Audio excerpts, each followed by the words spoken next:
Welcome to the Apple Insider Podcast. This is your host, Stephen Robles, and today we're going to talk about the MacBook Pro, AirPods 3, got some news about the iMac, and we'll touch on Meta. You know, we got to mention that too.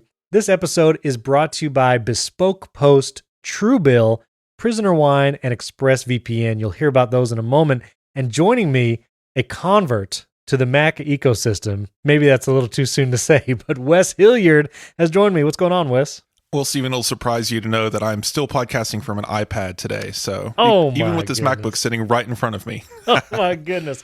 Well, the last time I was on the show was 2 weeks ago because last week, William Gallagher and Mike Worthley graciously filled in, and so they did an awesome job. Thank you guys for doing that. The last episode I recorded before that, I was in the mountains, actually near you, Wes. I was in Western North Carolina, and I was recording under a blanket. I forgot to take a picture, but to try and get some decent sound in the cabin I was in, I actually put a blanket over my recording setup. It was very warm under there, but I think it turned out all right. And it was nice seeing the mountains in the background. You guys have fall up there, which is nice. We don't get that in Florida. Yeah, it's actually nice and chilly here. I'm enjoying our weather right now. Yeah. It's great. You say you record under a blanket. I've never gone through any of these at crazy like climbing in a closet or going under a blanket. I just talking to my microphone. I don't know if the audience ever notices, but I'm in a wood panel room, so I'm sure there's some echo. I have some padding on the wall. I've tried to hang some stuff up to prevent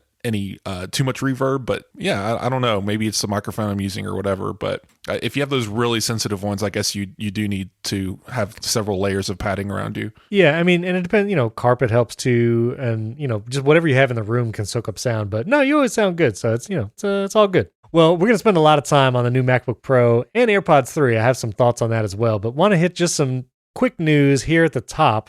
The 21.5-inch Intel iMac has gone into the afterlife. It is no longer available. Apple has discontinued the 21.5-inch iMac in favor, of course, for the new M1 24-inch iMac, and the Intel 27-inch is still around, but as we'll say in a moment, that is probably not long for this world either, come early next year with an Apple Silicon iMac. The only thing I wanted to say was the 21.5-inch iMac served me well for a lot of years. I think I had the 2015 model. I swapped out an SSD because it still came with like that terrible spinning hard drive for the longest time. But, it's good that we have the 24-inch now. I actually set up a couple 24-inch M1 iMacs for work, and those things are very nice. I just want to say they are super light, super fast, and it's a great option, at least for like an entry-level iMac option. So yeah, 21.5-inch, it's gone. I got to see the 24-inch iMac in person for the first time the other day. I went to an Apple store a couple hours from me. Yeah, they're really nice computers. Definitely liking that blue. I mean, I barely already have one Mac. I don't need four, so it's tempting to have to look at because it's pretty, but that's about as far as it'll go. Yeah. Now, the rumor about iMacs coming in 2022, this is from leaker Dylan DKT, who has had pretty good record in the last year or so. But he sent out a tweet saying the iMac Pro is going to come back early 2022, basically just in a few months, and that this iMac Pro is going to have ProMotion and a mini LED screen, which seems like it would fall in line. We have the 12.9-inch iPad Pro with mini LED ProMotion. Now we have MacBook Pros with ProMotion mini LED. So it would make sense that it would come to the iMac line next. Base model, 16 gig RAM, 512 storage, M1 Pro and M1 Max. Against all this makes sense. The interesting part would be ports. Like what ports are going to be on this new iMac Pro or whatever the next high-end iMac is. Dylan DKT was saying that it's going to have an SD card slot, USB-C, obviously, Thunderbolt, and an HDMI port. Now, of all the ports on the new MacBook Pro, which, again, we'll talk about in a little bit, the HDMI port is kind of the most head-scratching for me. Obviously, people who work in like corporate environments and have projectors they need to connect their computer to do like a PowerPoint presentation. I'm sure the HDMI would be useful, but HDMI has, as far as I can recall, never been on an iMac. And so I am not inclined to believe that the new iMac would have an HDMI port. But that's just me. And so Dylan's just kind of giving us a little preview there. Yeah, there's no way there's an HDMI port on that iMac. Like that's nuts. I mean, even then, just look at the ports. The USB-C is pretty short itself. HDMI is a little longer. These cases are not very thick. And I know the iMac Pro, whatever it is, probably isn't going to be the same thickness as the 24-inch iMac, but Apple's going to want to play that slim game for sure. They're going to show off and say, look what we were able to do with our computer because of our Apple Silicon. They're not going to make it that much thicker, if at all. So definitely interesting to keep an eye on. You know, the iMac Pro is a really weird thing in Apple's lineup, right? Because they only ever came out with one. Mm-hmm. And, you know, it reminds me of the trash can, actually. It's almost like an ill-conceived, like, oops, we shouldn't have done that kind of like of a Mac debut for Apple. And it'll be weird to me, honestly, to see the iMac Pro name come back. Why not just call it the 30-inch iMac or whatever and move on? But we'll see. Yeah, and I'm not even inclined to think it will be called iMac Pro. They might just call it 30-inch iMac, which I do think the screen size will increase with decreasing bezels. But we'll see. It's going to come soon. And that's really the one I am waiting for, which we'll talk about once we get to the MacBook Pro section. But anyway, iMac Pro rumors, early 2022. Did want to mention that HomePod Mini colors, which were announced at the last Apple event, are now available to buy. You can buy it online, and they are available in store. I actually went to the Apple Store for trade-in reasons, and I actually saw the colored HomePod Minis in person. You know, you got the red, the orange, and the blue. They look pretty cool. I did not pick one up just yet. One, I don't know where I would put another HomePod Mini right now, and I don't know what color I would go with. I mean, the yellow is attractive. I've seen that in a lot of posts. The blue is a pretty, like, muted blue. So if you want something that's still kind of a neutral color, but adds just a little bit. The blue one is interesting. But if you want to check them out, they are in the store, and they actually have them set up on several tables where you can actually just see the actual HomePod, not just in the box. It's yellow, orange, and blue. You said red, but yeah, I would love a red HomePod product. A product red HomePod would be really cool. You know, that's it. Yeah, I totally didn't get it. So it's yellow, orange, and blue. And I guess in some of the pictures that I have seen, it looks reddish. Maybe it's just saturation. The orange looks really, like it depends on the saturation you're looking at, but yeah, it's a very deep orange. Yeah. But go see them. Go check them out. They're in the stores. And finally, before we get to AirPods 3 and the MacBook Pro, I feel like we need to mention Facebook's rebranding.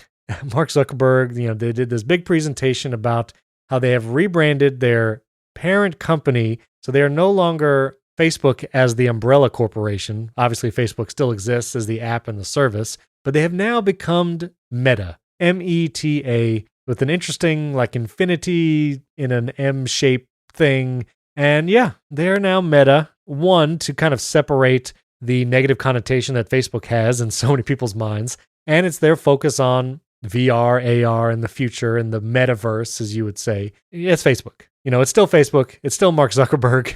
They're still doing all the Facebook things. The thing that I found most interesting was there are actually other companies called Meta. Apparently, they did try to contact one company, which is Meta Company. The founder is Nate Skulik. Then in an article that John Gruber put on Daring Fireball, it talked about that. Apparently, Facebook did reach out to this company, didn't say they were Facebook. They were talking about, naming and how much do you want for the brand or whatever. And when the price was set, Facebook said, no, never mind. And then they just never heard from Facebook again, and Facebook just called Meta. And so there's, I think, a court case going to be happening for that brand. And then also there's another company, Meta Inc., which is founded by Andrew Wilkinson. It's a tiny capital. They have a bunch of apps and services.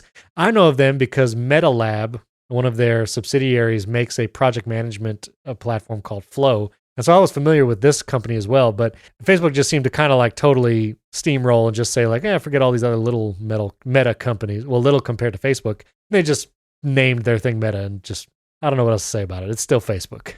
What do you think, Wes? I don't even know if this is to try and like save face because... Pun intended. Sorry.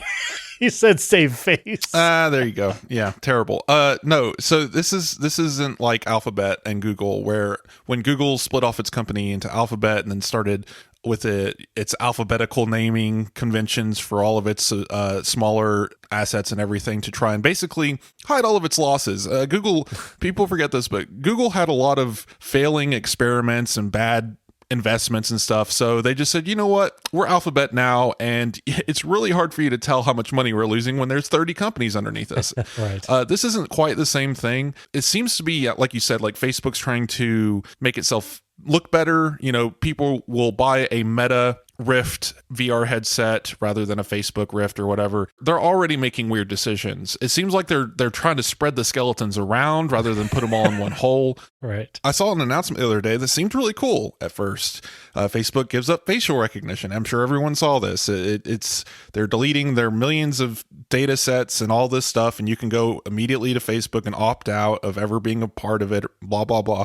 All seems legitimate because, there's a lot of conversations in China, Taiwan, and stuff where this stuff's getting really scary, and Facebook wanted to back away from it. And then immediately a day later, Meta says, we're going to continue using all the same data sets. It's just Facebook that's not going to use facial recognition. And it's like, wait, Yeah. you're the same company, more or less. It's so weird. I don't know. Like, it's like they're trying to give Facebook good press and then absorb the weird blows because Meta's just this concept at the moment. So please, listeners, remember, they're the same company. It's the same person. And 5 years from now, when your mom tries to go and sign up for a Meta account because all of your aunts are like buying Bitcoin in the metaverse, like, just please stop her from doing this. It's going to get bad. So we'll see. We'll see what they do with this new Meta thing. It was interesting. I think it was about a year ago in all of Facebook's apps, which if you didn't know, obviously they own Instagram. They also own WhatsApp, Oculus, and all their apps, like at the bottom, they would say buy Facebook. So if you'd open up the Instagram app, it would say like Instagram, buy Facebook. And I think, again, to kind of separate the negative connotation the name Facebook has, now I imagine they will change that to say Instagram by Meta rather than Facebook. So, some people might be like, oh, good, it's not a Facebook app anymore, but it still is. It's just Facebook changed its name. And one more thing before we get to AirPods 3, you put this in here, and I thought this was interesting because Notability, which is a app for the iPad, I think iPhone and Mac now. You can get it on all three platforms, but it was one of the apps that I used when I first started using Apple Pencil because you can import PDFs or you can just draw. You don't need to have a document, but you can mark things up, and a really useful application for note-taking, productivity, things like that. And they transitioned to a subscription model just earlier this week, or they announced they were going to. Previously, you would buy Notability for a set price, and then you would own it forever, quote unquote. And when they announced the subscription service, they said that previous buyers of Notability would have a year free of access with all the pro features, but after that first year, they would need to sign up for a subscription. And it would be, I think, $12 a year. Yes. $12 a year is the subscription. So, this is many apps have had to make this transition. I had the Halide camera app team on the podcast, and they actually discussed this because they were initially just one-time purchase and they transitioned to a subscription model. Other apps like Tweetbot always get heat from customers because Tweetbot will release a new version and charge for it because guess what? Developers need to make money. This is like their livelihood.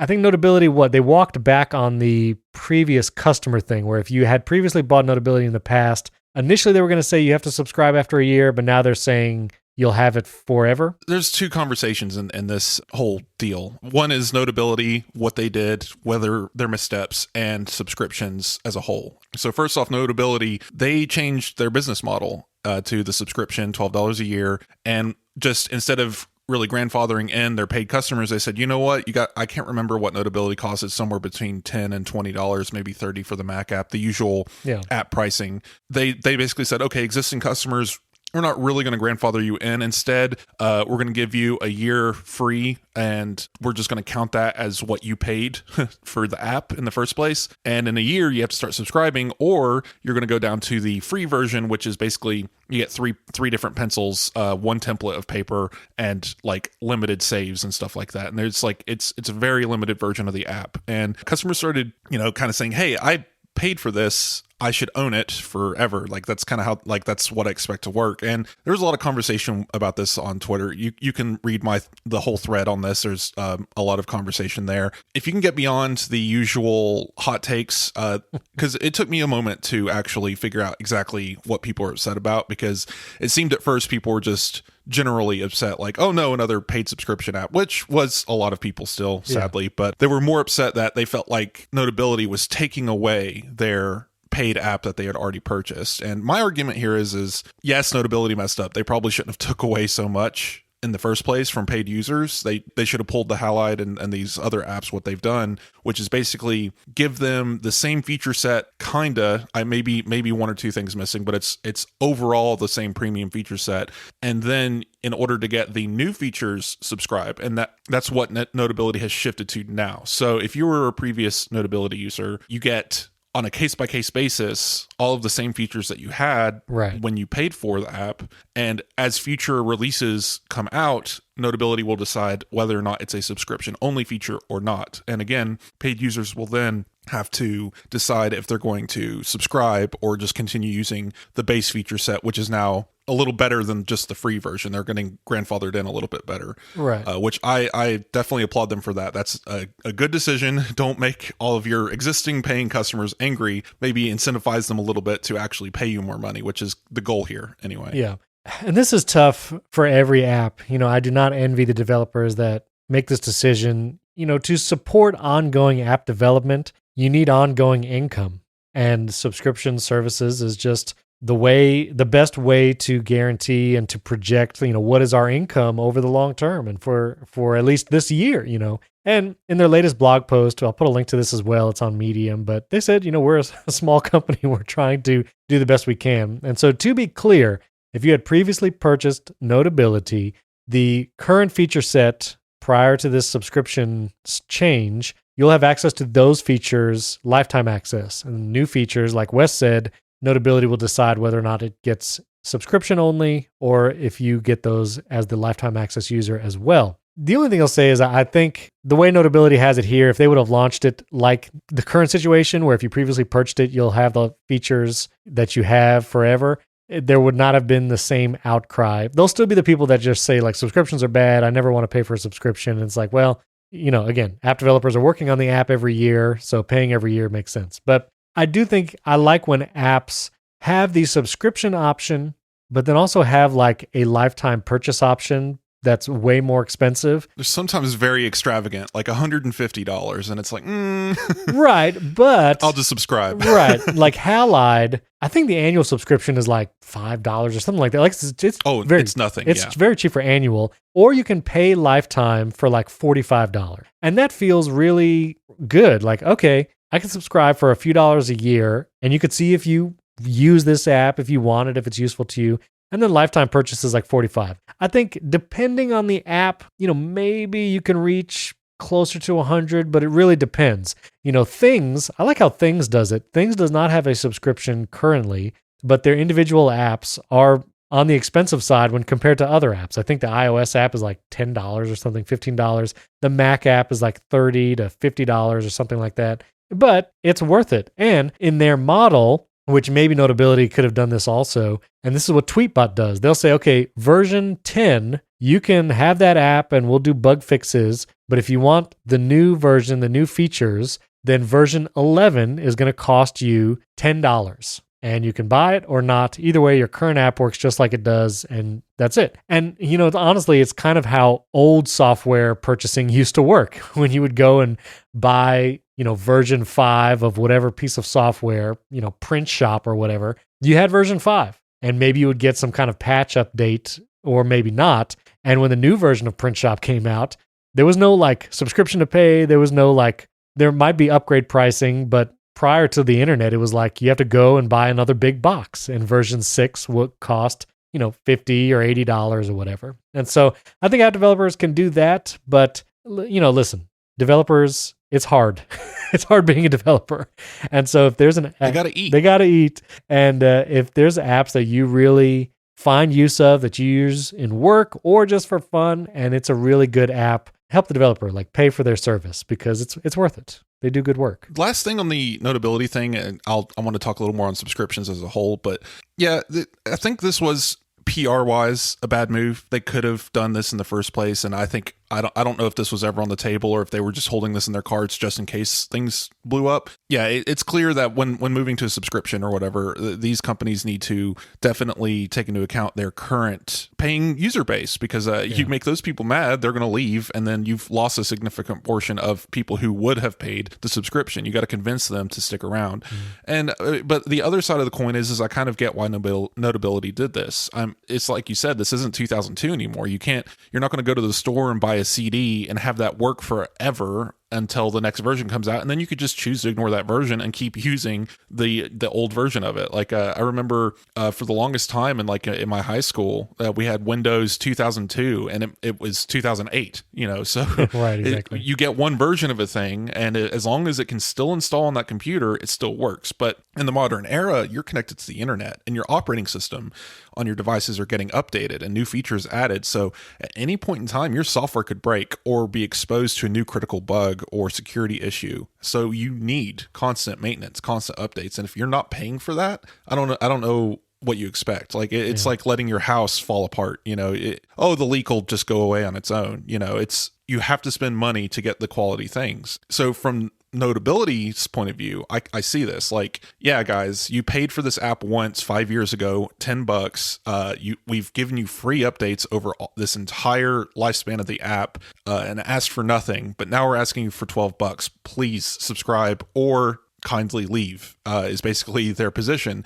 And I totally get that, because we shouldn't be expecting to get things for free forever. And that was kind of my stance on this when this first dropped. And like I said, as I started reading some of the people saying, I should still at least be able to use some version of this app, and I suggested, turning off automatic updates and stuff. And I know that's untenable. You have to turn off automatic updates for everything, and it falls apart. So of course, moving on to the higher subscription discussion, I just wanted to say I had a silly tweet. It was meant to be more or less, I guess, sarcasm overall, because I don't generally do just these blanket, like, silly statements. But I said, idiots on the internet will happily give Apple thousands of dollars for a new iPhone, Mac, and iPad every single year, and then turn around and complain when a developer asks for $12 a year for a subscription, just so they can, feed their kids.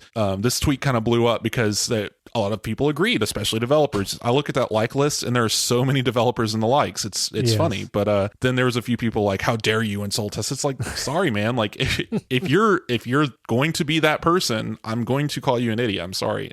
It's just, at the end of the day, just don't be that person. I just wanted to know, like, what you thought of that, Stephen, as far as like subscriptions go. Like, do you think people just are afraid of paying for software? Like, is there some sort of stigma there versus hardware? It's just tough because everything's a subscription, from like your streaming service entertainment stuff to your productivity apps to maybe even paying for your device. If you're on the iPhone upgrade plan and you're paying monthly, I understand the sentiment that it feels like a lot of monthly hits, like whether it's hitting your credit card, you're paying for Apple One bundle. So I get the aversion to subscriptions, but I think most people use like a few apps. You know what I mean? I don't think most people use like 100 subscription apps. And those few apps that people find useful, I think, a subscription, because you use that app every day or multiple times a week for work or for fun or whatever. Like, I think subscription model is fine, and it's supporting the people doing it. Yeah, looking at my device, I have 232 apps installed. I use pretty much all of them on a regular basis. Some of them are utility apps, some you only go in once a month, whatever, but it's a significant number of apps. I know I'm in the minority here. Most people might have 100 apps or less, or 30 apps, whatever. Apple has 35 pre-installed? Yeah. Looking at my subscriptions, I think I have about 15, 16 paid yearly or monthly subscriptions. I keep this in an app where I track my expenses, and it costs me $14 a month for all of my subscription apps total. And these are like utilities like Day One, Fantastical, Drafts, like things that I use every single day constantly. And it's less than the cost of a Netflix subscription for all of the apps that I subscribe to. And that's not including, of course, like Apple One and Netflix and stuff. I consider those entertainment. They're a different category. It's like paying for cable. As far as like just utility apps with subscriptions, I think it's totally doable because most of these apps are just asking for less than $1 a month in total. I think sticker shock is a thing, absolutely, especially some of these apps that say $50 a year, but that's only like $4 a month when you really get down to it. And I understand that not everyone's in the position to just throw down $50 all at once randomly. Like I get, again, like some of the sticker shock here, but if you are a person who can pay $1,500 for an iPhone or $2,000 for a MacBook, and then that last straw, I guess, being $50 for an app that you're going to use every single day, it's a bit bewildering to me anyway. Yeah, well, I also think one of the benefits of being in the Apple ecosystem is Apple makes great first-party apps. And if you wanted to have a good note-taking app where you can use the Apple Pencil, maybe even bring in a PDF and mark that up, you can actually do all of that with the built-in apps that come with your iPad. You don't need a third-party app for maybe a lot of the base-level tasks that you want to do. This was the selling point of buying a Mac for years, is like you get GarageBand and iMovie, and you can literally make videos and you can do all that stuff right with your Mac right out of the box, and you don't need any third-party apps. But if you get into some of that stuff and you want more and better tools for making videos or for taking notes or managing documents, then you have this amazing world of third-party apps that build on that functionality and give you even more control and power over your devices and what you can do with them. And so with Notability, again, like if you want just a free option where you can mark stuff up and take notes, like the Apple Notes app is fine. Like it has gotten better over the years and it's plenty usable. But if you want something with more power, that's what the third-party apps are there for. You get what you pay for. You get what you pay for. And, apps like Adobe, that's all subscription now. You used to be able to buy Photoshop and just use it for whatever. And now everything is a subscription, either by app or by the whole Creative Cloud. And I will say that's actually one of the reasons why I transitioned to use apps from the App Store that I can buy once. I mean, I'm so glad that Final Cut is a one-time purchase, and I use Pixelmator rather than Photoshop. One, because I just don't want the Adobe Cloud running on my Mac. I think it's kind of a heavy application, and it's another subscription, and I don't have to pay for it. So I make the choice to buy one-time apps like Pixelmator and Final Cut and Compressor, and I use those. And then apps that I really love, like Bear for note-taking. Yeah, I could use Apple Notes. I could use Pages documents for taking notes, but Bear gives me features that are really worthwhile and make my workflow easier, help me be more productive in taking notes. And so I will gladly pay Bear every year, and I hope they keep improving it and making it, and I want all the new features that they have for me. Yeah, absolutely. I mean, to be clear, I'm not against the one-time payment model. Just because I support subscriptions doesn't mean I'm like, oh yeah, everything should be a subscription. No, I totally agree. Like certain apps, utilities and things, absolutely should be one-time purchases. They should probably charge more. I think that a lot of these one-time purchase apps are going way too low, especially because people expect 99-cent apps on the App Store. They should be charging $10 minimum for a lot of these utilities. And I know, terrible me, wanting to spend more money, I guess, but I just feel like these developers deserve to get paid for what they're making. And so, yeah, if they decide that it's a one-time purchase, I think a lot of apps like you said, Pixelmator, these utility apps that you install on your computer that, yes, need updates, but aren't connected to the web. Like they aren't using APIs, they aren't calling servers, stuff like that. Those work as one-time purchases because there isn't a constant overhead on the developer. Yeah. But for someone like Carrot Weather, that Carrot Weather developer has to pay for all the API calls they make to weather services. And I think people forget that. And that's why they have to charge $24 per person per year in order to get a premium subscription on Carrot, because I mean, it's an amazing app. Plus there's API calls and stuff. So I think, yeah, there's absolutely a case by case basis for each and every app out there. And I think it's a very personal decision for a person buying these things to say, is this worth it for me? Remember, that's the whole reason the App Store exists. There's hundreds of choices in every category. Find the thing that works for you and costs the amount of money that you're willing to pay and get it. Yeah. But don't be that guy that goes on the internet and complains because they have to spend an extra $5 a year to use a camera app that they like. It's just a bad look. Yeah. Let me thank our friends at Bespoke Post. They are a brand new sponsor. We're so glad to have Bespoke Post with us. And this fall, you can get back into the swing of things with Bespoke Post because they have a new seasonal lineup of must-have box of awesome collections. So what Bespoke Post does is they partner with small businesses and emerging brands, and they bring unique goods to you every month. I actually got a box, and one of them is like a day travel bag, which is super nice. It's like this canvas bag, leather straps, and really nice for just traveling out for a day. And I also got some like fancy whiskey glasses that are like tilted when you put them on a table, but they don't spill your stuff. I like feeling fancy sometimes, and this stuff is like really cool. And no matter what you're into, Box of Awesome has you covered, from autumn craft beers to cozy threads and camping gear essentials. Box of Awesome has collections for every part of your life. Some of their new collections also include like DOP kits for, again, traveling with your toiletries and stuff. They have a cool glass bottle for drinks that you can keep in your house, and even like camping knives and stuff.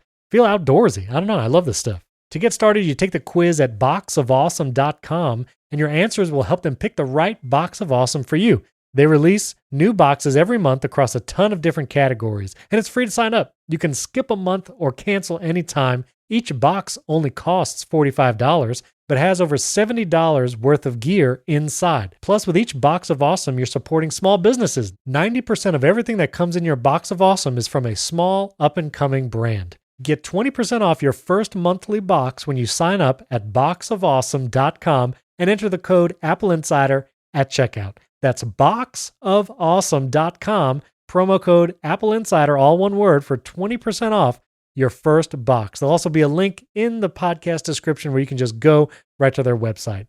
Our thanks to Bespoke Post and Box of Awesome for sponsoring this episode, and our friends at Prisoner Wine. Listen, wine is like fine art. It can be good, it can be bad, and every once in a while, it can be truly transcendent. And that's why I love telling you about the Prisoner Wine Company. I love their branding because it features Francisco Goya's artwork right on every bottle. The detail is striking and memorable. And not only do they have a great brand, but the Prisoner Wine Company insists on doing things differently. Like 20 years ago, when they decided to combine some of California's best and most unusual grape varieties to make a bold and complex blend, aka their namesake, the Prisoner Red Blend. I actually have a bottle of the Prisoner Red Blend, and I mean, I'm not a sommelier, but it's one of the best wines I've ever had. It's smooth, rich, and approachable. And the best part is the Prisoner Wine Company will ship all of their rule-bending blends like the Prisoner Red Blend and Prisoner Chardonnay and Thorn Merlot direct to your door. The Prisoner is one of Napa Valley's most recognized red blends, and the Prisoner Wine Company has been featured in Wine Spectator, Forbes, and Food and Wine. You've got to experience these wines for yourself. Again, I've personally been enjoying it. You've got to experience these wines for yourself. So go to theprisonerwine.com/AppleInsider for 20% off plus shipping included on your first purchase. You can get it in time for the holidays. This is the best deal they have available. Get 20% off plus shipping included at theprisonerwine.com/AppleInsider. That's theprisonerwine.com/AppleInsider. There'll also be a link in the podcast description. You can just click it there. Offer valid on first-time online orders only for U.S. residents of legal drinking age through December 31st, 2021. Other exclusions may apply. Please enjoy wines responsibly. Our thanks to the Prisoner Wine for sponsoring this episode. Now, did you grab a pair of AirPods 3? Nope, I'm all in on AirPods Pro, so AirPods Pro. No reason for me to get these. Okay.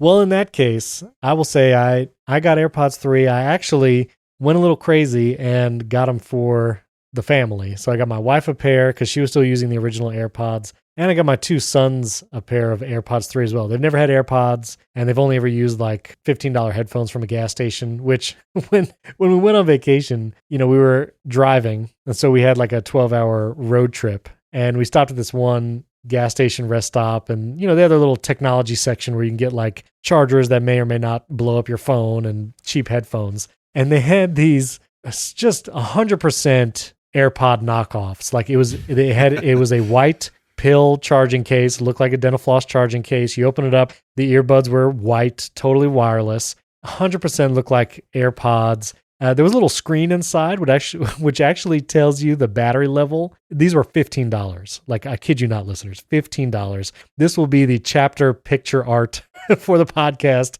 and I will tweet it out as well. But $15. The feature actually showing you the battery level in like this little cheap digital screen, that was actually kind of nice. I appreciated that. But anyway, $15 for these AirPods, and he was like, I really want to get these. And he didn't know I had already had the AirPods 3 like arriving at the house like days later. And I was like, okay, sure. And these $15 fake AirPods, they sound terrible. Like they literally sound as though the speaker is on the other side of a tin can with a string and a piece of felt over that. and there's like white noise in the background. Like it is just a terrible, terrible sounding headphone, but it is totally wireless. You paid $15 for plastic. Yeah, I mean, but honestly, like $15 for totally wireless, like no wire between the earbuds, like they are just, look quote unquote like AirPods. That was kudos to the whatever, company is making these knockoffs, but $15 was, it's just hilarious. So anyway, got AirPods. And, I got this question. Jason Aitson asked me this on Twitter and others like, what is the use of AirPods if you have AirPods Pro and even AirPods Max? I'm fortunate enough to have, all three versions of AirPods. And I still find that I have separate use cases for all three. If I'm doing a deep work session or I'm writing and I want kind of really immersive music or I'm editing a podcast, I'll do that with my AirPods Max. The over-the-ear and noise canceling is great. If I'm going grocery shopping, the AirPods Pro with noise canceling, the best. Like that, just that one use case plus other places where I want noise canceling but have a discrete headphone, AirPods Pro are great. And they sound great. They really do. But there were still some instances where I liked using the regular AirPods.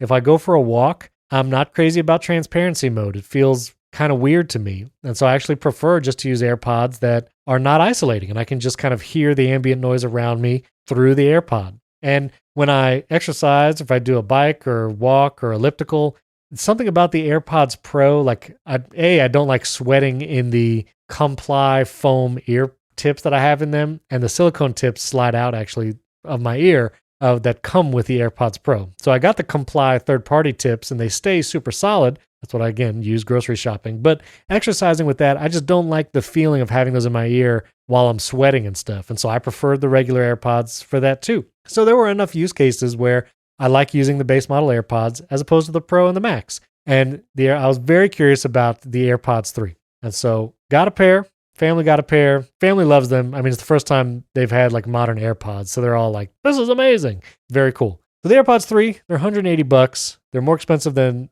previous models, but they do come with spatial audio with head tracking, which is nice. And they have this redesigned, this contoured design that Apple announced. So my initial thought was, pairing it, super easy, all that. They sound really good. The sound on the AirPods 3rd generation or AirPods 3 is significantly better than the previous base model AirPods. The bass has a better response and it is more bassy and just everything is clearer in general. Listening to music on these is much closer to the AirPods Pro quality rather than the base model AirPods. Definitely not AirPods Pro quality, but the sound is very, very good. They do feel much larger in the ear because the actual part that goes into your ear is just bigger. Like it's a larger device. And so you do feel it more in your ear, which some people might not like. I actually found they feel more secure being larger inside my ear, but they were still very, very comfortable. I can wear them for a long time and I do forget I'm wearing them sometimes. Like they are very comfortable. And the shorter stem is welcome. It's nice. I see like regular AirPods now and the stem looks like really long because these AirPods have the shorter stem like the AirPods Pro.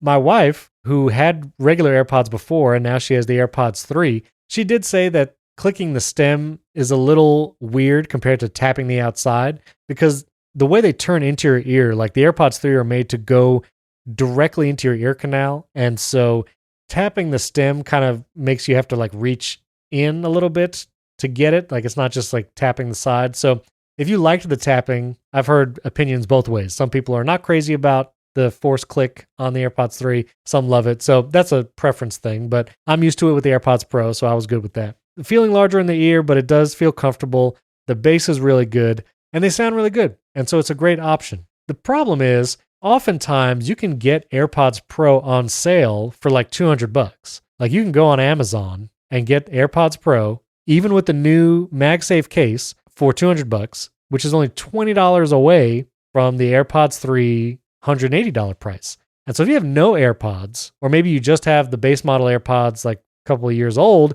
and you want to upgrade, you're not sure what to upgrade to, that's a difficult decision. I will say, because these AirPods 3 don't have silicone tips, even though it fits better in the ear and is larger in the ear, like there's no noise isolation. Noise isolation meaning if you have soft silicone tips, it's going to block out a lot of sound. I did go grocery shopping with the AirPods 3 instead of the AirPods Pro to see how it sounded. And I heard everything in the grocery store, like all that white noise and voices and all that. Like it was kind of annoying, and it doesn't block anything out. And so for that use case, I'm still going to stick with the AirPods Pro because I just like it better. Around the house, I have been leaning towards the AirPods 3 because if one of my kids or my wife is trying to tell me something, like not having the isolated noise canceling allows me to hear them better, and I can just pause real quick and talk to them, and they don't have to like try to get my attention multiple times, which is also why I went with these instead of Pro for my kids, because they're going to have noise canceling on all the time if they had those, and I would have to like call their name multiple times or text them from 10 feet away to get their attention. But if you are looking to upgrade your AirPods and you're not sure to go with the AirPods 3 or the AirPods Pro, it's a tough decision. If you are in environments where that noise cancellation would be really helpful, maybe you're in a co-working space or just an office where you're allowed to wear headphones, but there's a lot of other people talking on the phone or whatever, or you do have situations like going to the grocery store or, walking around a theme park and you just don't want to hear the stuff that's going on and you want to be really isolated, or you travel and you go on planes, but you don't want the AirPods Max, the noise canceling on the AirPods Pro is still great. It's really great. And I would say you probably should go with the AirPods Pro. If you get a new one now, it has that MagSafe alignment charging in the case.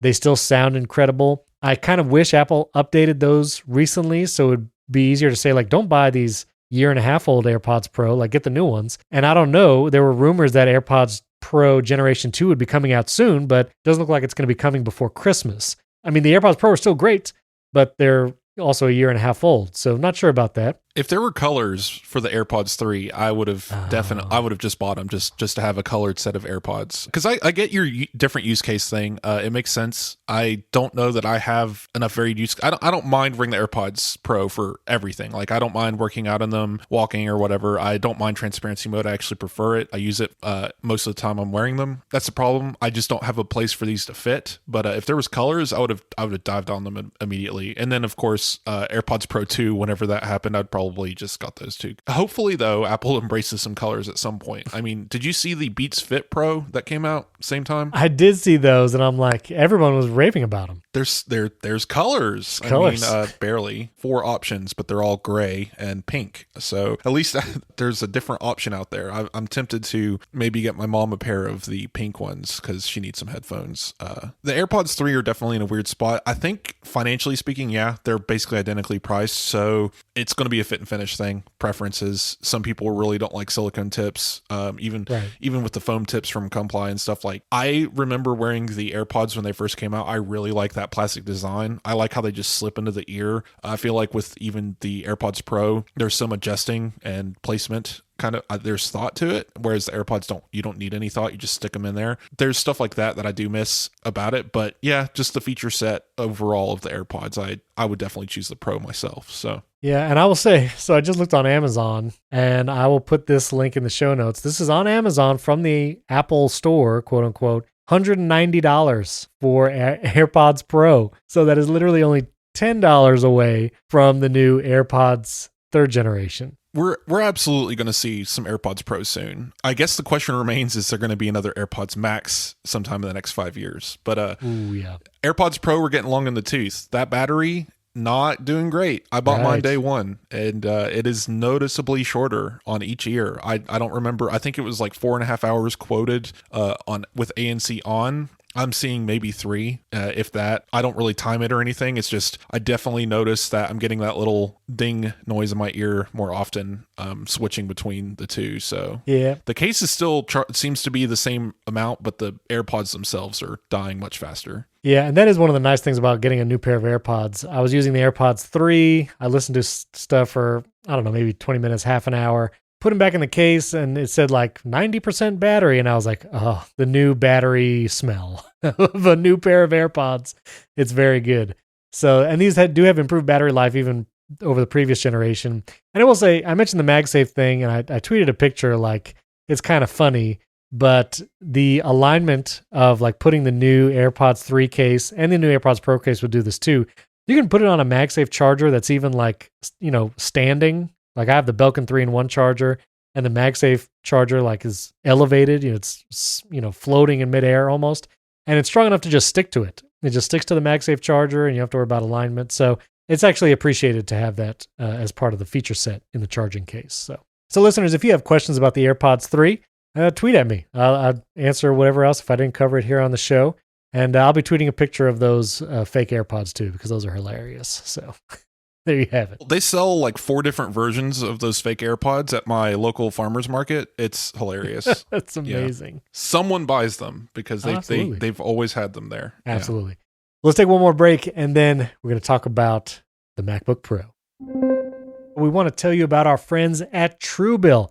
Listen, you probably have a ton of subscriptions hitting your credit cards every month. You know, all those streaming services that you signed up for, and all those subscriptions are probably costing you hundreds, if not thousands of dollars because you're forgetting to cancel. And so you can fight back against scammy subscriptions with Truebill. Truebill is the new app that helps you identify and stop paying for subscriptions you don't need, want, or simply forgot about. On average, people save up to $720 a year with Truebill. Because companies make subscriptions hard to cancel, Truebill makes it incredibly simple. Just link your accounts and Truebill will cancel your unwanted subscriptions in one tap. Yeah, you heard me right. They will handle canceling your subscriptions. Your Truebill concierge is there when you need them to cancel unwanted subscriptions, so you don't have to. I've been using the Truebill app for several months now, and I love the service. They connect with your accounts using Plaid, so you know it's secure and private, and they tell you all the subscriptions that are hitting your accounts. And not only that, they'll actually tell you when a subscription changes price. I actually pay for a storage unit as we're getting ready to move and all that, and that storage unit price actually went up in cost per month, and Truebill was the first one to tell me that, hey, this subscription went up. And so I love the app and the service. You got to try it. Truebill has over 2 million users and have helped them save over $100 million. So don't fall for subscription scams. Start canceling them today at truebill.com/AppleInsider. That's TRUEBILL.com/AppleInsider. So go right now, truebill.com/AppleInsider, and it can save you thousands of dollars a year. Truebill.com/AppleInsider. Our thanks to Truebill for sponsoring this episode, and our friends at ExpressVPN. Using the internet without ExpressVPN is like walking your dog in public without securing them on a leash. Most of the time, you might be fine, but what if one day your dog wanders a bit too far and gets dog-napped by someone? This is why you need a VPN. Every time you connect to an unencrypted network in cafes, hotels, airports, your online data is not secured. Any hacker on the same network can gain access and steal your personal data. And hackers can make up to $1,000 per person by selling personal information on the dark web. I actually traveled recently, and when I connect to hotel Wi-Fi, I use ExpressVPN because I know it's going to keep my information secure and private, and the hotel or anyone else on the network, which there might be hundreds on that hotel network, can't access my data. ExpressVPN creates a secure encrypted tunnel between your device and the internet so hackers can't steal your sensitive data. And it's super secure. It would take a hacker with a supercomputer over 1 billion years to get past ExpressVPN's encryption. And it's easy to use. You can use it on your iPhone, your iPad, your Mac, even some smart TVs and wireless routers. You open up the app on your iPhone or iPad or your Mac, you click one button, and you're protected. So secure your online data today by visiting expressvpn.com/AppleInsider. That's expressvpn.com/AppleInsider. And you can get an extra 3 months for free. expressvpn.com/AppleInsider. Our thanks to ExpressVPN for sponsoring this episode. Now, Wes, you tweeted a picture of the MacBook Pro, the new one, as basically a like an elevated paperweight for your iPad. And I was like, wait a minute. Wes Hilliard, the iPad man, has bought a new MacBook Pro, and I was on vacation. I was like, I don't even know what to think about this right now. I'm gonna have to talk to him when I get back. So, Wes, what happened? You bought a MacBook Pro. What in the world? Well, I've been tempted for a while to get some kind of Mac because I have a Mac Mini in my living room. As I've said, it's dusty. It turns on every now and then to run some server stuff. There's really not much going on there. I've literally used it 5 times in the last 3 years. It's getting old. Not really my thing. And I just really like working from an iPad. There's something whimsical and fun about it. But I've noticed, Apple's, macOS Monterey, the M1 processors, all of this stuff has really been shifting the MacBook to be more iPad-like in a lot of ways. And it's very curious to me what has changed. Because the last time I used a MacBook was in 2017-ish. I had a 16-inch MacBook Pro with Touch Bar. I think I had the higher end i7 processor, graphics, and all of that. So I mean, I was like playing Skyrim on that thing. It was bad, but it worked, and it was a good computer. I just, at the time when Apple was going, full speed on the iPad Pro and promoting all these new changes, that I think the reason why I sold the MacBook Pro specifically was because their multitasking changes and being able to do split screen and stuff came out that year, and that just really kind of woke me up to saying, hey, this iPad could actually be a main computer, and throw the keyboard on, the Apple Pencil. I started using it that way and just kind of fell in love. But jump forward 4 years later, and I'm still feel the same way about the iPad, but now I'm just getting very tempted by these Macs because again, it's just, they're just shifting that much closer. So of course I talked to our editor and said, what would we think of, a perspective from me, like a write-up saying, hey, I've used an iPad as my primary computer for the last several years, 2 of which I've worked at AppleInsider full-time on an iPad Pro. What do I think of the 14-inch MacBook Pro? So I went and got one. The reason why I even brought it up is because Best Buy in my local area just had one in stock while everyone on Twitter was crying about their 6 months delay on their orders. So I just ran up there, got it, base model, nothing fancy, M1 Pro processor, 16 gigs of RAM, 512 storage and everything. And it's nice. I brought it home and immediately was just like, yeah, this is a MacBook. It's running Mac OS. At first I was just very turned off by the just entire paradigm. It just felt,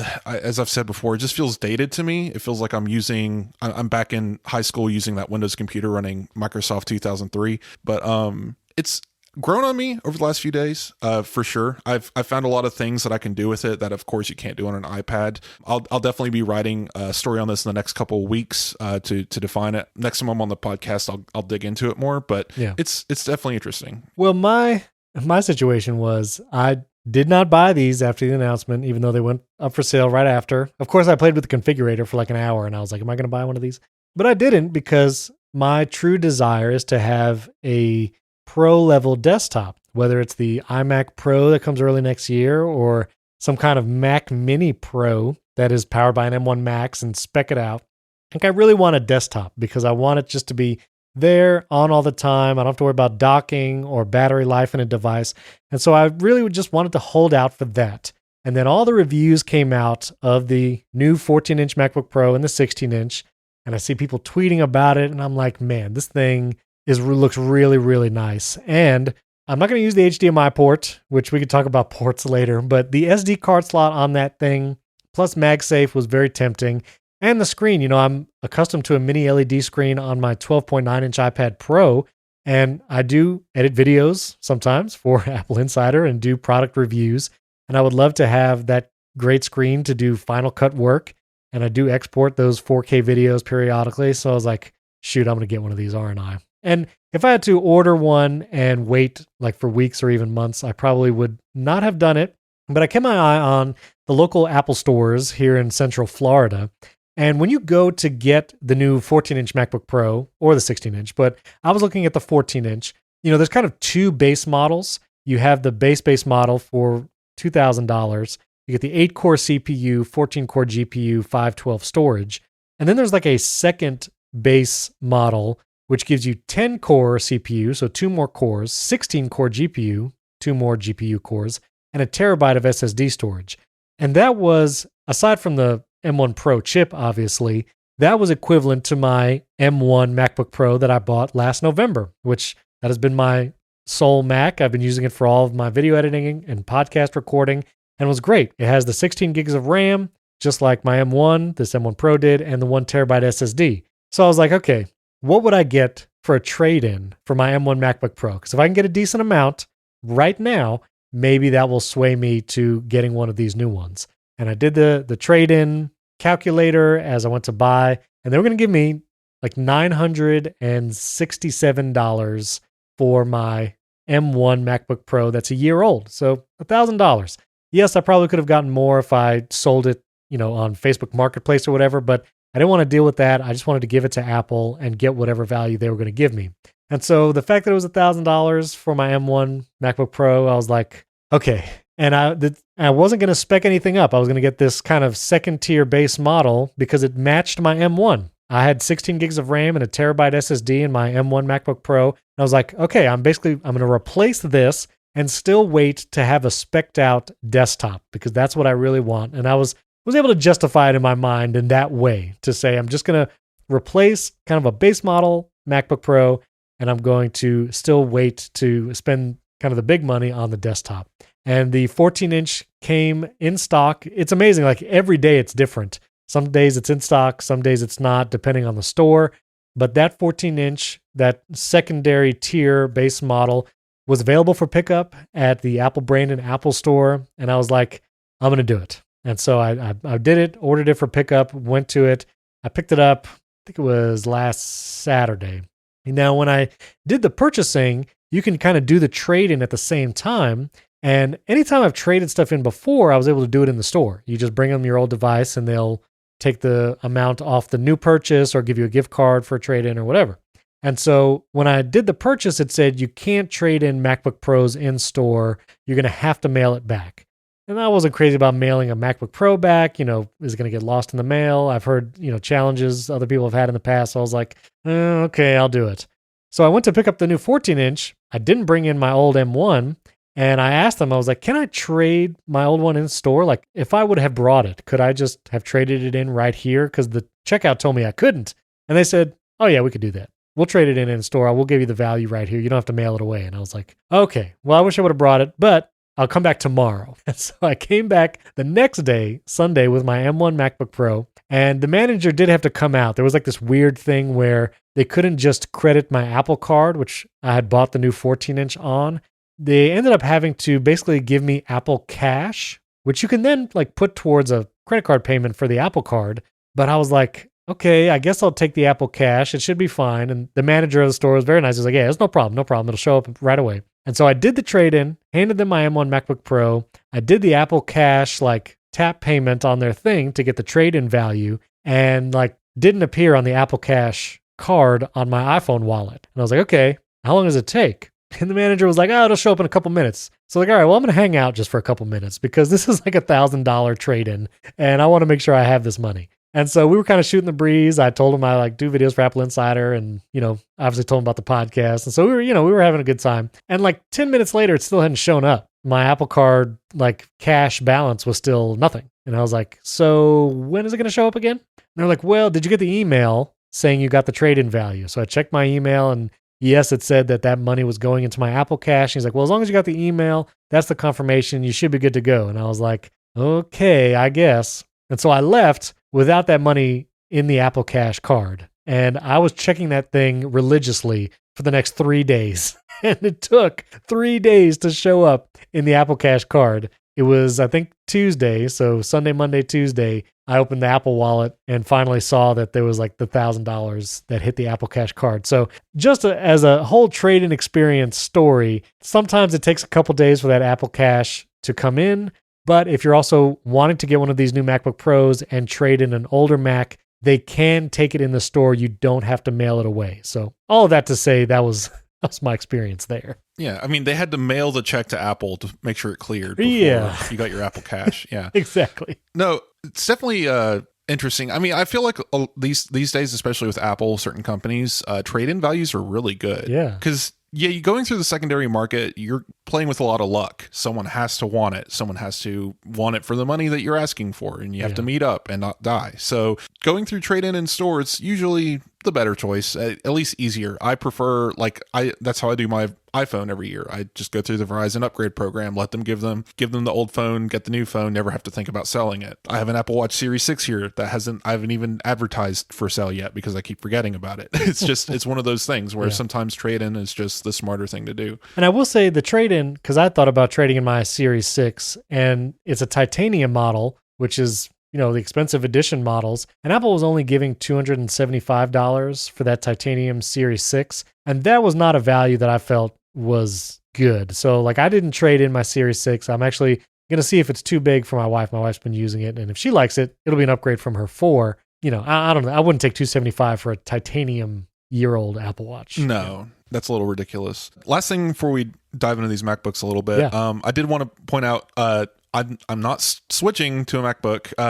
I'm probably going to return this. I'm not sure yet. The whole idea here is to convince me. Our editor Mike, Mike Worthley, he was on our show last week. He basically told me, he's like, if you do this, I'm warning you, you're going to love it and you're going to want to keep it no matter what. Because the idea was I was probably just going to return it. And I do definitely like this machine. I still, again, prefer, you can follow me on Twitter and see me. I post up random comments on it every now and then, sometimes ignorantly. I don't know everything about Macs. Like I know quite a bit. I write about them quite a lot.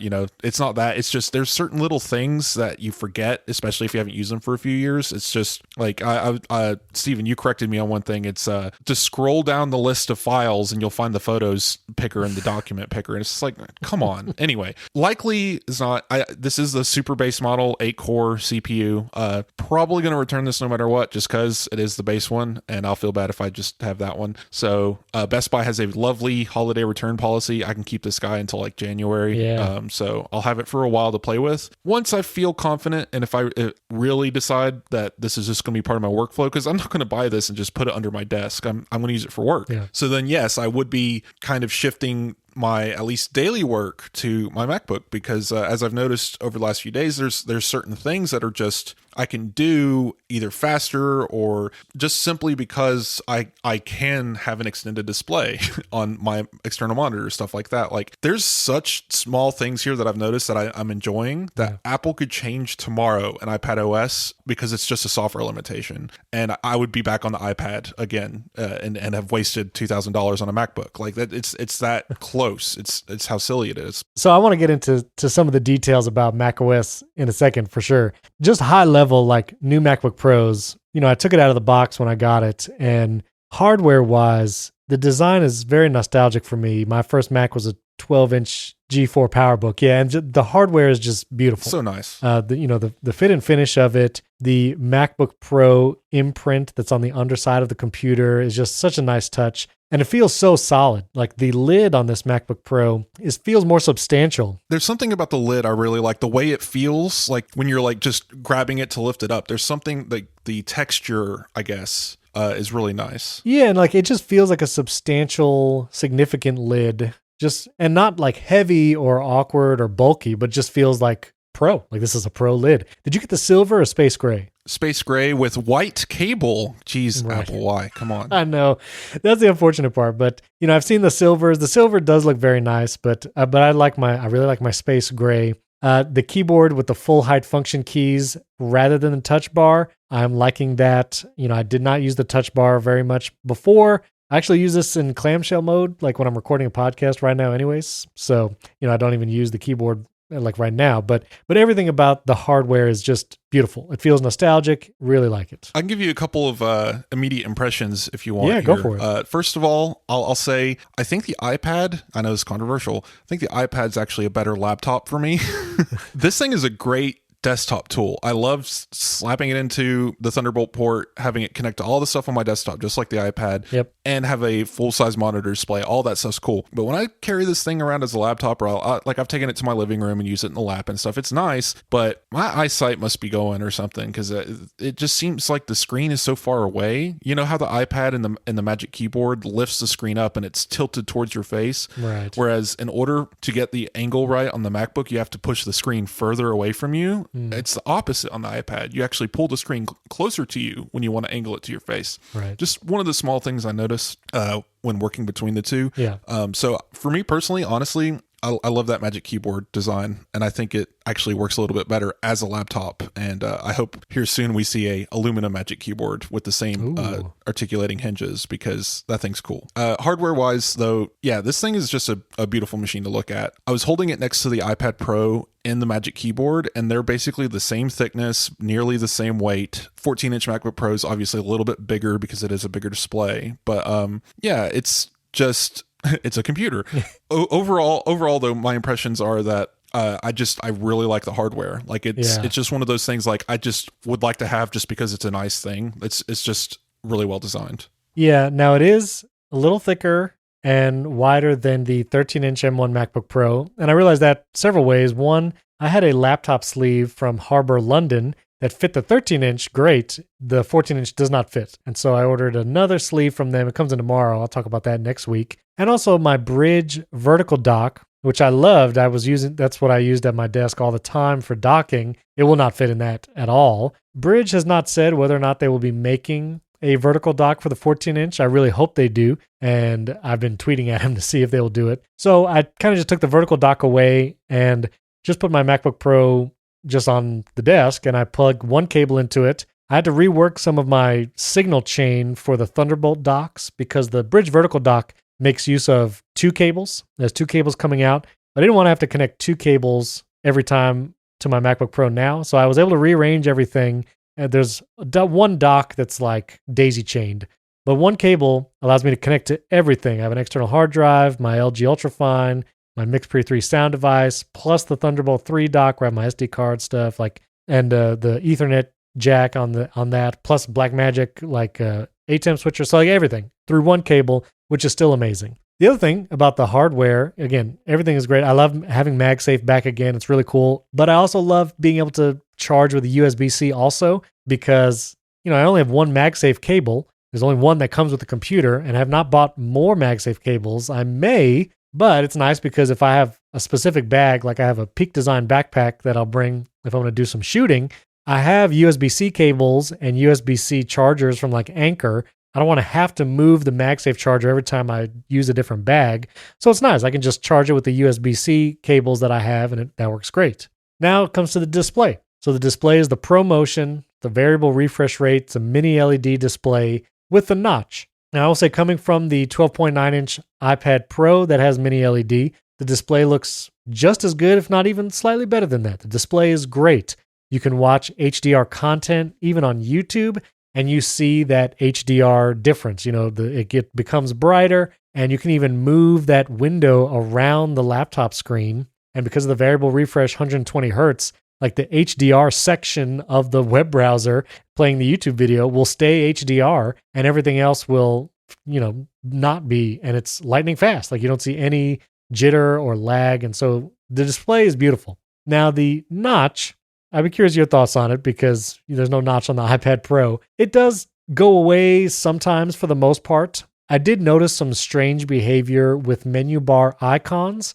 I have a lot of menu bar icons, and I was trying not to use Bartender because I wanted to see how the notch handled it. And I have everything from, Wi-Fi and Spotlight to PaySpot, 1Password, Fantastical, Text Expander, Hazel, the Elgato Control Center, and Stream Deck, which are two separate icons. Plus, I have a shortcuts icon up there. So I have a lot of icons up there. And interestingly, on the MacBook Pro screen, they weren't all showing up.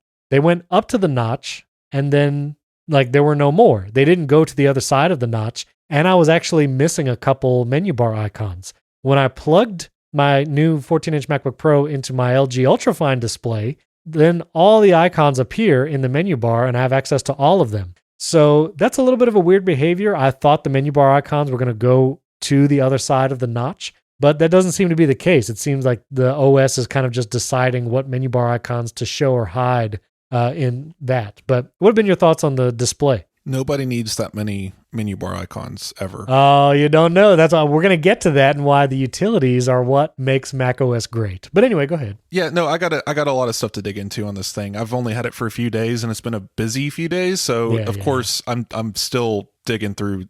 I got Setapp and installed 3 things, and I'm going to uninstall Setapp. I'll just put it that way. There's just nothing in there I need. Sorry, guys. I'll get some apps though. I'll definitely probably just buy Bartender separately because that's a good utility, but there's really just nothing else in there. There's a lot of replacement apps for things I already use. Setapp's cool, just not for me. Anyway, the notch, it doesn't. I immediately just went and got one of the 15 notch hider things and just made it permanently black up there. And did you? Yeah, I've never noticed it. I don't care. I would prefer it to be black space anyway because I'm in the party that just says everything below the notch is a 16 by 10 display. Just give me that. I'm also minimalist when it comes to that kind of stuff. I deleted everything in my menu bar. So the only thing I have up there is Control Center, Siri, and a clock that is analog. Oh my. So Okay. sue me. What utility did you get for that menu bar blackout? Oh, give me 2 seconds. Because I had not tried one yet. I was curious. What I'm most curious about, if when it blacks out the menu bar, what does it do with the menu bar icons? Does it make them white? Let's see. Top Notch. Top I got notch. Top Notch because it's made by a developer that already makes something I like. I forget what that is. Yeah, the icons are white. Okay. And Siri's still colorful, so I guess it's just whatever it's set to. Bartender shows me drafts and Fantastic Hell. I haven't edited, there's just a set of glasses here for Bartender. Again, I just don't have any utilities. I played around with a couple of the things that show you performance.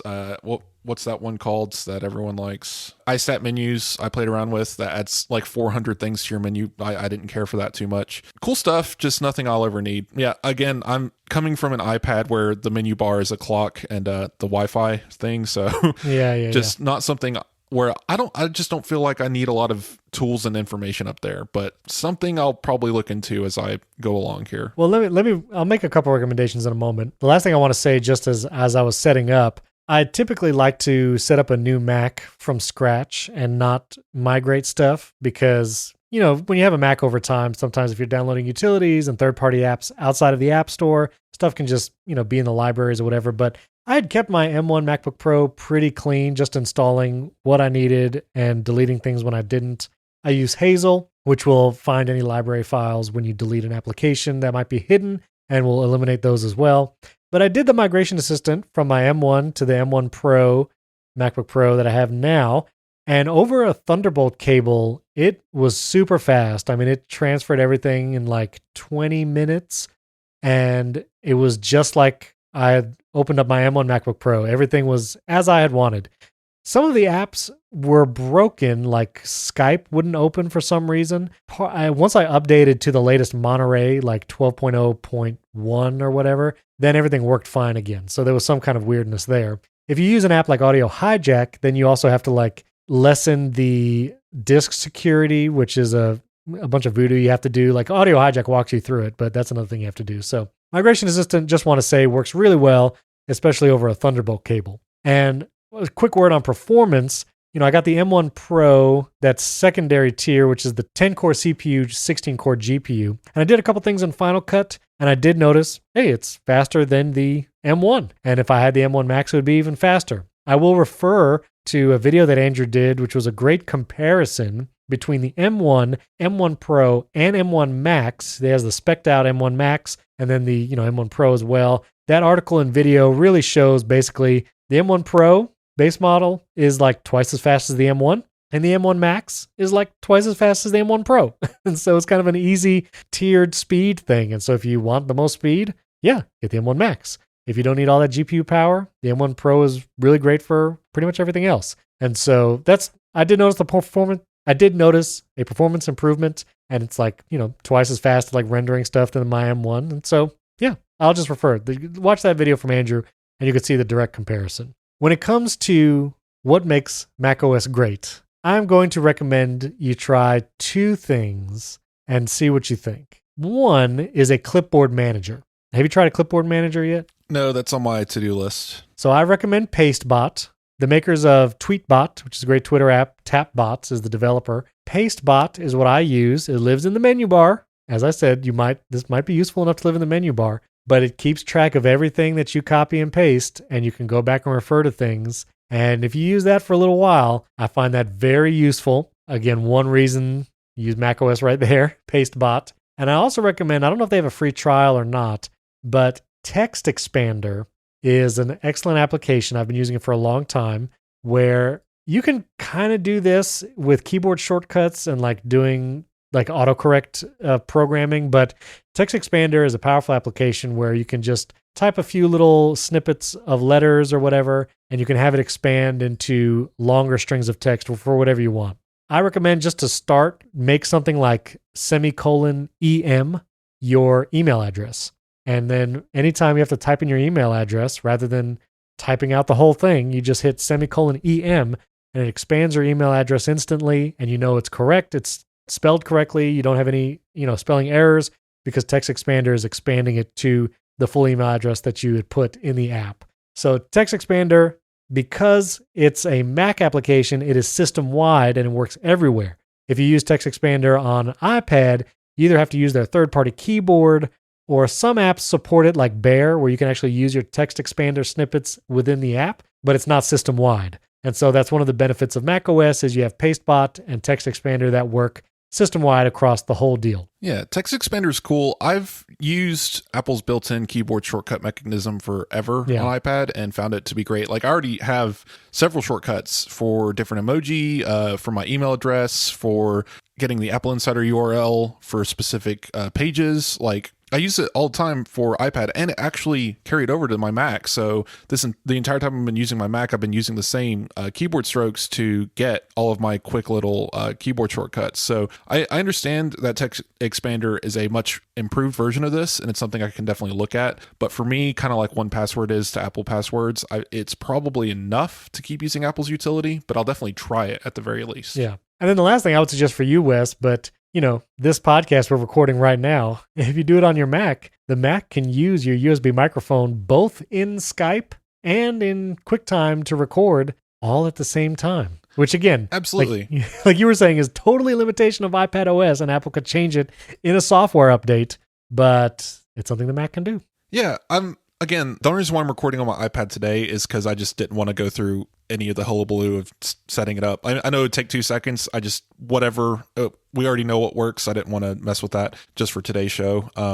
Maybe next show I'll record on the MacBook as long as I still have it. But yeah, there's a lot of stuff here. I'm definitely enjoying it. Again, like I never hated the Mac. Like let me be clear. I never didn't have a Mac just because I was like, oh, boo, Mac OS, it's 40 years old. But it's more like picking up an iPad, turning it on, going to that home screen, something about it is just nice. And I can't put my finger on it. I've asked people to help me explain it on Twitter. It's not something that's like easy to explain. It's just, I really enjoy the whimsy, the use cases, the ways that iPad OS makes me think and interact with content. Like when I open a window or like an app that requires it to be in full screen, like I'm focusing on that subject. Whereas Mac OS does have a strength in the fact that I can have 30 things open at once, and that's great. At the same time, it can also not be so great because I can also look at 30 things at once and maybe not do what I'm supposed to be doing. Sure. There's a lot to play with here.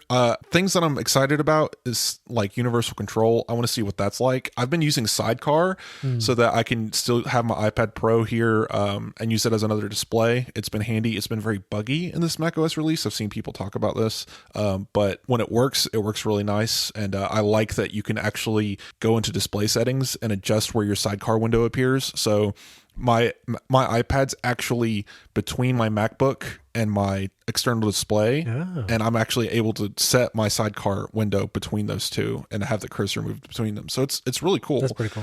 Yeah, lots of little things here to note. Like again, being able to freely adjust how big a window is in split screen. iPad should be able to do that. The fact that I can't have full display mode on an external display is just insane. Yeah. Like honestly, if Apple did that tomorrow, I would return this MacBook. Like that's really the one of the bigger reasons why I've even considered keeping this, and I am considering keeping it. Like don't get me wrong. Like again, if I do keep the MacBook, it's going to probably stay at my desk. This is probably going to be a permanent fixture and a MacBook instead of a Mac because I do travel and I would like to take my work with me. So I'm not going to do this with an iMac, right? So that's why I would still choose a MacBook over something like what you would choose, like a Mac Pro or an iMac Pro. Yeah. So that's why I'm going this route.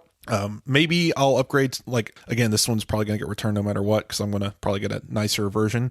Might look into the 16-inch. I had that before. I know they're gargantuan, but again, if it's sitting at my desk, it's probably fine. That's just kind of where my head's at right now with this thing. Yeah, I need to try several more things because if I'm going to write about it, I need to be able to address all of the pain points of iPad OS, and believe me, I'm aware of them. I use it every day. It's just one of those things where, is it enough? And that's the question ultimately I'm going to have to ask myself. Is the things I can do on Mac OS, the things that it's capable of over an iPad, enough for me to justify paying upwards of $2,500 or more for a MacBook Pro? So we'll see. And I'll tell you guys more in a couple weeks. All right. Well, I'm excited to hear your long-term experience with it for sure. I'm really enjoying it. I bid farewell to my M1 MacBook Pros. I traded it in, and I'm rocking it now. I'm using it right now, and I'll continue to share my thoughts with it as well. But I'm very happy with it.